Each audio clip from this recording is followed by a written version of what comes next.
നമ്മൾ 3 HP three phase മോട്ടറിൻ്റെ കണക്ഷനാണ് ചെയ്യുന്നത്. ഇത് നേരത്തെ കണക്ഷൻ കഴിഞ്ഞതായിരുന്നു. കോൺടാക്റ്റ് കത്തിപ്പോയതിന് ശേഷം നമ്മൾ രണ്ടാമത് കോൺടാക്റ്റ് വെക്കുകയാണ്. ഇപ്പോൾ ആൾറെഡി ഒരു കോൺടാക്റ്റും കൂടെ നമ്മൾ രണ്ടാമത് വെക്കുന്നുണ്ട്. മൊത്തം 2 കോൺടാക്റ്റ് വെക്കുന്നുണ്ട്. ഒന്ന് മോട്ടറിനും ഒന്ന് കെമിക്കൽ കൺട്രോളിനും. കെമിക്കൽ കൺട്രോളിന് അഡീഷണൽ ഞാൻ കോൺടാക്റ്റ് വെക്കുന്നത് എന്താണെന്ന് വെച്ചാൽ, മോട്ടറിൻ്റെ 3 ഫേസ് മോട്ടർ റണ്ണിങ് ആവുന്ന സമയത്ത് കെമിക്കൽ കൺട്രോളിൻ്റെ പവർ എല്ലാവും. അതുകൊണ്ടാണ് നമ്മൾ അഡീഷണൽ ഒരു കോൺടാക്റ്റോടെ LSൻ്റെ ഒരു കോൺടാക്റ്റോടെ വെച്ച് കൊടുത്തിരിക്കുന്നത്.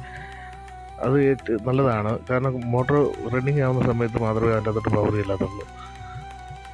നമ്മളിവിടെ വെച്ചിരിക്കുന്നത് ഹീറ്റർ എന്ന് പറഞ്ഞാൽ 60 കിലോവാട്ടിൻ്റെ ഒരു ഹീറ്ററാണ്.